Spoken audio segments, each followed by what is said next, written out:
What if the people who tucked you in at night, who called you on your birthday, who cried at your bedside when you were sick? What if they were also the ones quietly erasing you? Not out of hatred, but out of love. And what if the cruelest part wasn't the eraser? It was that you kept letting them because you never remembered it was happening. Welcome back to Dad's True Revenge. Grab your snacks, get comfortable, and remember the people in these stories had every chance to behave themselves. They just chose wrong. Drop a comment and be sure to subscribe. You're going to love it here. I want you to picture the best sleep of your life.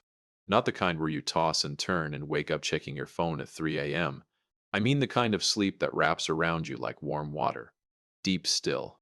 The kind where the world outside could be on fire and you wouldn't hear it crackling. That's how I slept that third morning at Lake Arrowhead. And I remember thinking, even before I opened my eyes, this is what retirement is supposed to feel like. I was 61 years old, recently retired from 28 years of civil engineering, and my two kids had surprised me with a 5-day fishing trip up in the California mountains. Just the three of us. No phones buzzing every 10 seconds, no meetings, no reason to be anywhere except right there on that dock with bad coffee and good silence. I thought I was the luckiest man alive. I was not. When I finally opened my eyes, the first thing I noticed was the light. It was higher than it should have been. Mid-morning, maybe close to 10,000. Sloan and Reed were usually up by 16s. Sloan, my daughter, operated like a military commander on a tight schedule. She once reorganized my entire kitchen on Christmas morning before breakfast was ready. The woman did not sleep in ever, so right away something felt tilted. I sat up slowly, my back reminding me as it did every single morning that I was not 35. And I called out from the bedroom, "Sloan." "Hey, Reed." "Nothing." Not the kind of nothing where you know someone's just in the other room being quiet. The heavy kind. The kind that has weight to it. I pulled on my flannel shirt, shuffled out into the main room of the lodge, and stopped. Both beds made perfectly. Sloane's duffel bag gone. Reed's fishing jacket that had been hanging on the hook by the door since day one. Gone. The kitchen counter where we'd lined up our groceries cleared. The car keys we'd hung on the little wooden peg by the entrance. Gone. I stood there in my socks on that cold hardwood floor, and I actually laughed out loud to no one because my first thought, I want you to understand this. My very first thought was, these two jokers are pranking me. I genuinely believe that. I walked to the window expecting to see Reed crouch behind the truck, trying not to laugh, with Sloane standing nearby, pretending she had nothing to do with it while absolutely having everything to do with it. The driveway was empty. The truck was gone. I reached for my phone on the nightstand. Not there. I checked my jacket pocket. Nothing. I went to the small table by the door where I always set my wallet before bed. Gone. Now, I want to pause here because this is where a normal person would start panicking, and I'd like to tell you I was calm and rational and methodical. But what I actually did was stand in the middle of that lodge and say out loud to absolutely nobody, "What in the actual?" And then I stopped myself because even alone, 61 years of Midwestern manners don't just evaporate. I checked every drawer, every cabinet, under both mattresses. In the bathroom, where I found one thing they left behind, a single orange prescription bottle sitting on the edge of the sink, no name on the label, just a white sticker with 3 words typed in plain font. Take one daily. I picked it up and shook it, nearly full. I turned it over. Nothing else. No pharmacy logo, no dosage information, no doctor's name. I set it back down like it might bite me. Here's what I told myself because this is what Owen Cole does. Owen Cole finds the logical explanation. 28 years of engineering trained me to locate the rational answer and stand on it like solid ground. They went for supplies. They forgot to leave a note. They'll be back by noon, and Sloan will walk through that door with coffee and a perfectly reasonable explanation. And Reed will be behind her doing that thing he does where he almost smiles but stops himself because smiling too much would compromise his whole mysterious younger brother brand. Noon came, then 2, then 5. By the time the sun started dropping behind the tree, I had walked the perimeter of the lodge 4 times, flagged down exactly 0 passing cars on the dirt road, and eaten the only thing left in the kitchen. Half a sleeve of crackers and a can of soup I heated on the stove because at least they'd left the gas on. Small mercies. I sat on the porch steps as the sky turned that deep bruised purple it gets in the mountains just before full dark. And for the first time all day, I let myself feel what was actually happening. My children had left me, not forgotten me, not gotten turned around somewhere. Left deliberately, quietly while I slept that deep, still, warm water sleep that I'd thought was rest, but was starting to feel in hindsight like something closer to arranged. And that's when it hit me. A memory thin and flickering like a candle in a draft. Not from this trip, from somewhere further back. I saw myself sitting in a room, white walls, bright light, and a man in a gray sweater leaning toward me saying something I couldn't quite hear. And Sloane was there beside me, holding my hand so tightly. Her knuckles were pale. The memory lasted maybe 3 seconds, then it was gone. I pressed my fingers to my temples.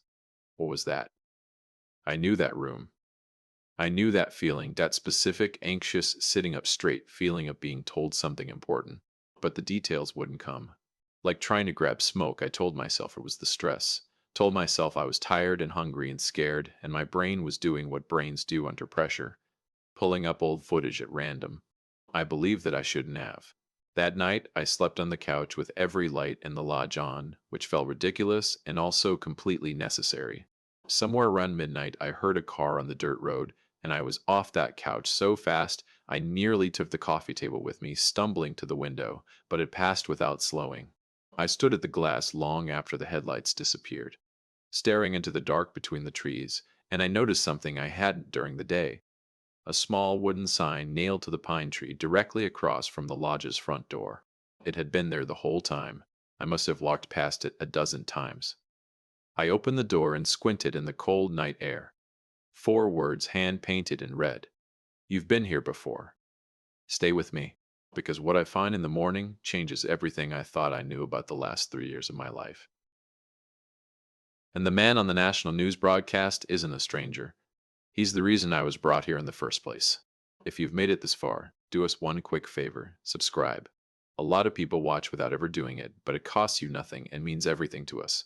Thank you. Genuinely, I want you to think about something for a second.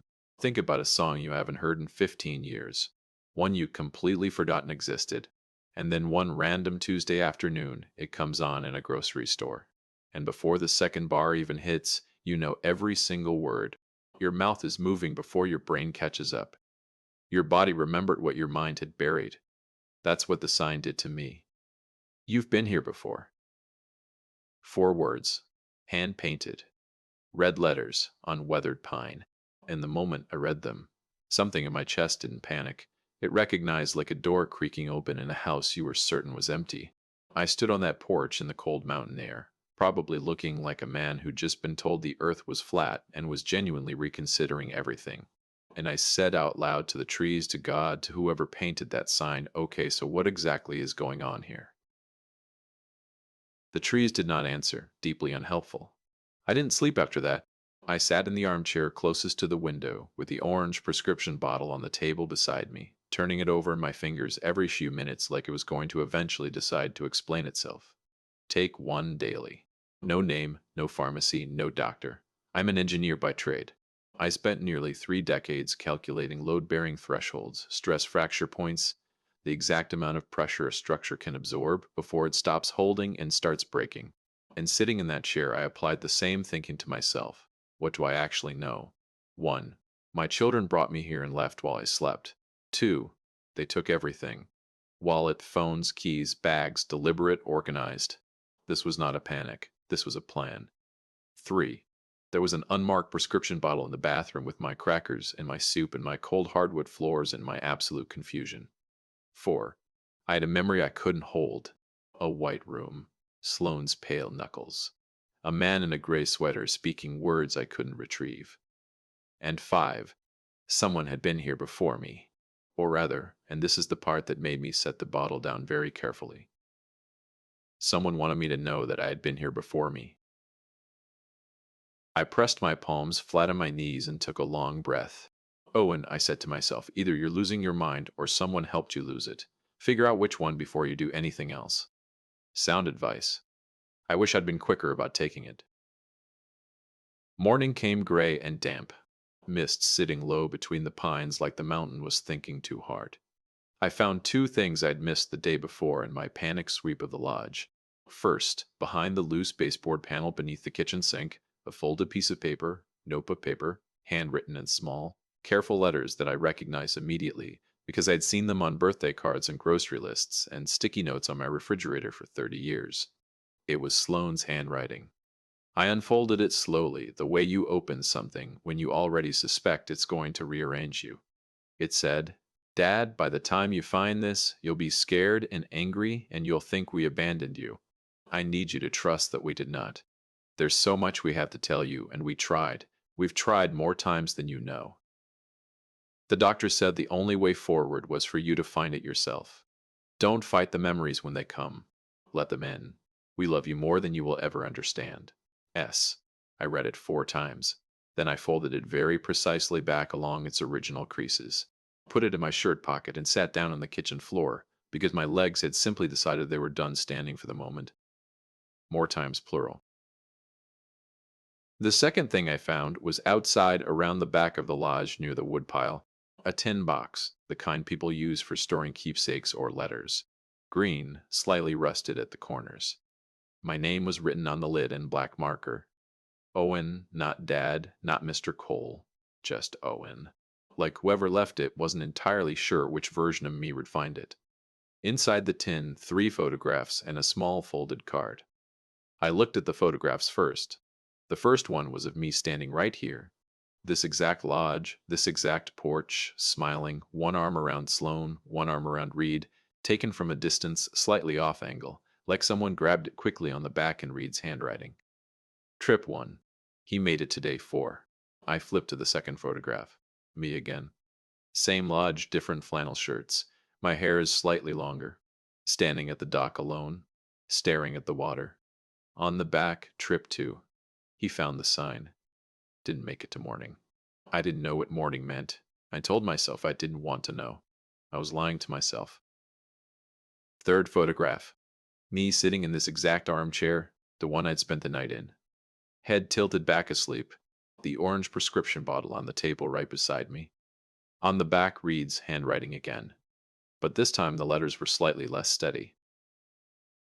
Trip 3. He took the pill. We had to start over.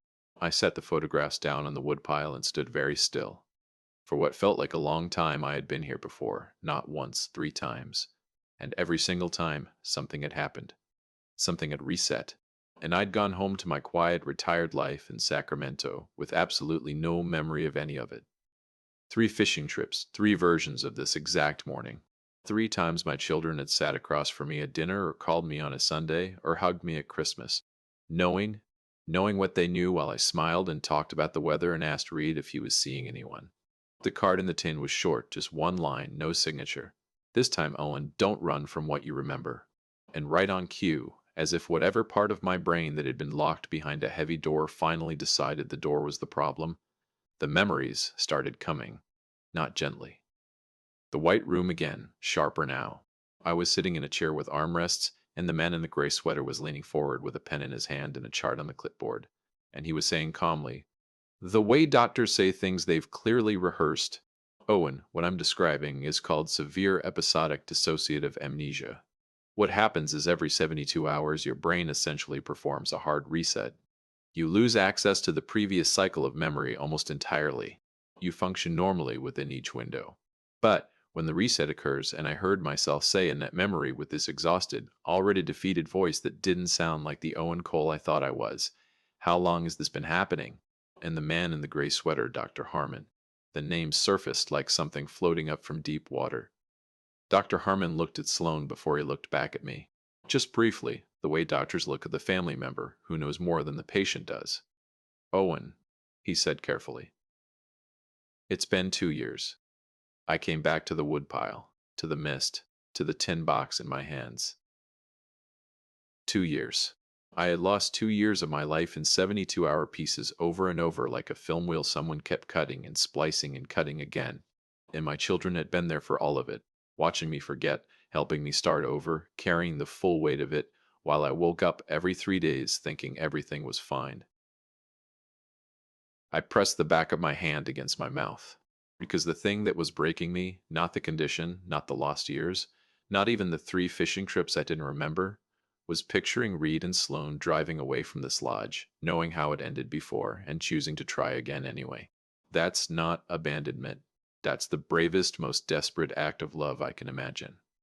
But here's the thing, and stay with me, because this is where it pivots. When I finally went back inside, dried my face, drank water from the tap because it was that or nothing, and sat down in front of the small television set in the corner of the lodge that I hadn't once thought to turn on in 3 days. The national news was on, and the face on the screen stopped me so completely that the glass slipped from my hand and hit the floor. And I didn't even look down, because the face on the screen wanted for federal wire fraud, identity falsification, and the illegal dissolution of protected medical research accounts across 4 states. That face belonged to someone I knew, someone who shared my last name, someone who was not my son and not my daughter, someone I had not thought about in years. Because there are people you cut from your life so cleanly, you almost convince yourself they were never in it.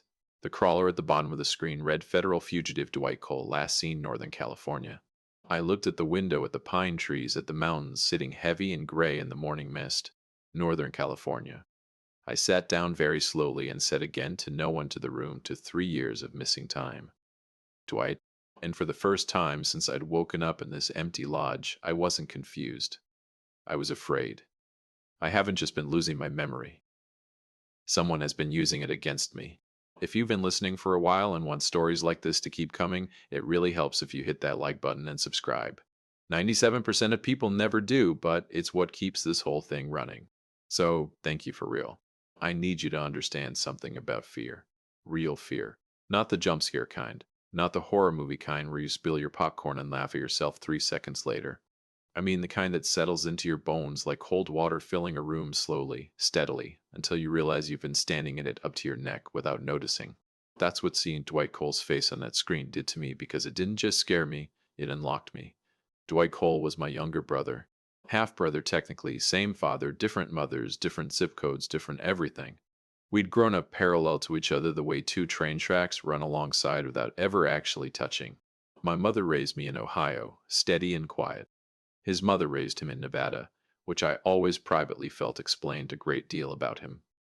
We'd had exactly one significant period of closeness, a 4-year stretch in our 40s when our father got sick and we'd been forced into the same rooms, the same hospitals, the same uncomfortable conversations about legacy and money, and what family actually means when it's being stress tested. And during those 4 years, I'd made one catastrophic mistake. I'd trusted him. The memories were coming faster now, not trickling, pouring like someone had finally found the valve and cranked it all the way open. I sat in that armchair, and I stopped trying to manage them, and I just let them come the way Sloane's note told me to, the way I should have done 3 trips ago. And what came back was this. 18 months before that first fishing trip, I had been contacted by a research foundation, medical, privately funded. They were conducting a longitudinal study on a rare neurological condition, severe episodic dissociative amnesia, and they needed participants who met a very specific biological profile. I remembered sitting across from Dr. Harmon for the first time, his gray sweater, his careful voice, the way he explained that I'd been recommended for the study by a family member who believed I was already exhibiting early symptoms. I remembered asking which family member.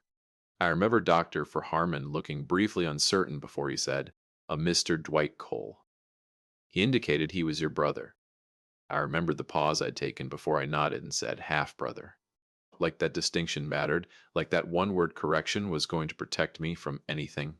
What I didn't know then, what the memories were now handing me in pieces, each one snapping into place like the tumblers of a lock, was that Dwight hadn't contacted Dr. Harmon out of concern.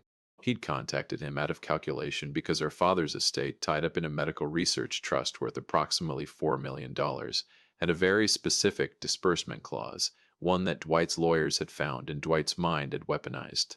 If either beneficiary was determined to be cognitively incapacitated, unable to manage their own affairs, unable to maintain coherent long-term memory, their share of the trust would transfer automatically to the remaining competent beneficiary, $4 million. And all Dwight needed was a diagnosis, not a real one. I stood up from the armchair so fast I knocked it backward because it was all there now. The whole architecture of it, ugly and precise and almost impressive, in the way that truly evil plans sometimes are when you finally see them whole. Dwight hadn't just reported symptoms to Dr. Harmon. He'd created them. The prescription bottle, the one with no label, no name, just take one daily, wasn't a mystery medication. It was the mechanism, a compound. I didn't know the name. I'm an engineer, not a pharmacologist, but something that taken consistently induced the exact pattern of memory disruption that Dr. Harmon had been documenting, measuring, and officially recording for 18 months. Dwight had been getting to me before every appointment, before every evaluation, slipping it into my coffee, my food, and this is the part that made me press both hands flat against the kitchen wall and breathe very deliberately for 30 seconds, my vitamins. The daily vitamins I took every morning were like clockwork because my doctor recommended them. And I was the kind of man who followed the doctor's recommendations. Dwight had replaced them for months, and I had taken them every single morning, washed them down with water, thinking I was taking care of myself. While he sat across from me at Sunday dinners and asked how I was feeling, and listened to me say, "Fine, just a little foggy lately," and nodded with his hand on my shoulder and said, "You're getting older, Owen. It happens." I put my fist through the cabinet door. I'm not proud of it, but I'm also not sorry. But here's what Dwight hadn't calculated. He hadn't calculated Sloane. The memory showed me that too. My daughter sitting alone in her car outside my house one evening about 14 months ago, watching Dwight's car pull away from my driveway at an hour he had no legitimate reason to be there. Sloane, who noticed everything, who organized Christmas mornings and remembered every detail, who had her father's engineering brain wrapped in her mother's instincts. Sloane had pulled the thread. She'd taken my vitamins to a lab. She'd found Dr. Harmon herself separately from the outside, presenting as a concerned daughter, and she'd started asking questions that made him uncomfortable enough to start asking his own. And when she told Reed, my quiet son, who measured his words and watched everything, Reed, who had spent 3 years working adjacent to federal financial crimes before quietly leaving that career for reasons he'd never fully explained to me, Reed had recognized immediately what Dwight had built and exactly which federal statutes it shattered. My children hadn't taken me to Lake Arrowhead to abandon me. They'd taken me there to protect me while Reed and Sloane's contacts finished building the case. The empty lodge, the missing wallet, the no phone, no ID, no way to be found, isolation. It wasn't cruelty. It was a safe house strategy. Keep me off the grid, unreachable, while everything collapsed around Dwight Cole at a federal level. And the prescription bottle they'd left, that was the real one. Dr. Harmon's actual prescription, the legitimate compound that taken consistently would begin reversing what Dwight's version had done. They'd left me the antidote. They'd left me Sloane's note. They'd left me the tin box so that when the memories came back, and they believed they would come back, they trusted they would, I'd have the full picture waiting for me. My children had played this as carefully as Dwight had played his game. They'd just played it with love instead of greed. I picked the orange prescription bottle up off the bathroom sink. I opened it. I took one. Then I walked back to the television, sat down in front of Dwight Cole's face on the national news broadcast, and I let myself feel something I hadn't felt in a long time, because I hadn't been able to hold on to feelings long enough for them to fully form. I felt clear. 3 hours later, a car came up the dirt road, and this time it slowed. This time it stopped. The doors opened, and I was off the couch and across that lodge in 4 steps. And Sloane came through the door first. And I want to tell you, I was composed and measured about the whole thing. But the truth is, I held on to my daughter in that doorway for a long time without saying anything at all. Reed came in behind her and stood slightly to the side the way he always did, hands in his jacket pockets.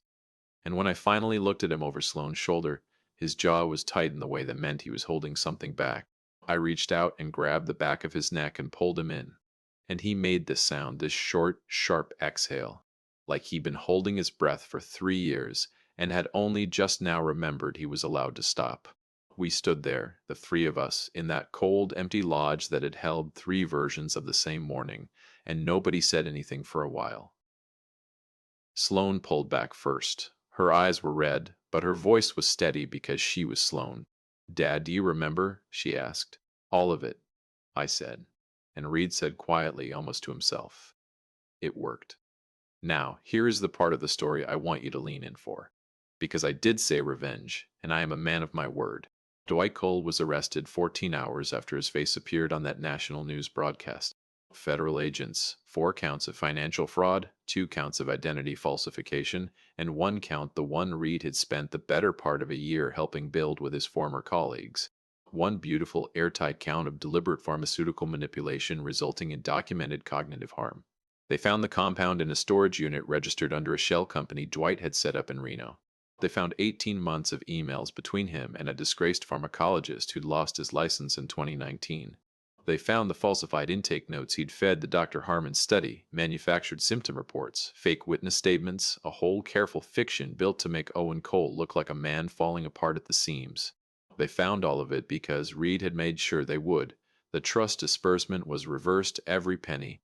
The estate returned to its original split, and Dwight's legal fees, which were considerable because Dwight had always believed in spending money he hadn't earned yet, consumed his share down to almost nothing before the first hearing was even finished. But the moment I savored, the moment I have turned over in my mind on quiet evenings since, the way you turn a smooth stone in your palm, was this. Dwight's attorney requested that I provide a recorded statement confirming I had no lasting cognitive impairment, that I was, in the court's language, of sound mind and full recollection. And I sat down in front of that camera, clear, sharp, every memory intact and accounted for. And I gave them 45 minutes of the most detailed, precise, chronologically perfect testimony they had ever received from anyone in that proceeding. Dates, conversations, dosage timelines, financial maneuvers, all of it. The attorney reportedly stopped the recording twice to confer with his client. Dwight Cole took a plea deal within the week. The last time I saw my brother, half-brother technically, and that distinction matters now more than ever, was across a courtroom. He looked smaller than I remembered, diminished in a specific way that men who've built themselves on other people's losses tend to look when those losses are finally returned. He looked at me once right before the judge spoke. I looked back. I didn't say anything. I didn't need to. I remembered everything, and he knew it. I still go fishing sometimes, real trips now. No agenda, no strategy, no orange bottles and carefully arranged disappearances. Just me, a decent rod, bad coffee, and if I'm lucky, one of my kids on the dock beside me complaining about the early hour. Sloane still reorganizes things she has no business. Reorganizes things she has no business reorganizing. Reed still almost smiles, but stops himself just short. And I wake up every morning knowing exactly who I am, exactly where I've been, and exactly what it costs the people who love me to bring me back. I take my real pill every morning. I remember everything. And I am finally, fully, irreversibly awake. Because here's what Dwight Cole never understood about me. You can steal a man's memory, but you cannot steal what his children are made of. If you like this story, join our community by hitting that like button and subscribing for more real, raw, and family-centered stories. And as always, thank you for being a part of this sphere.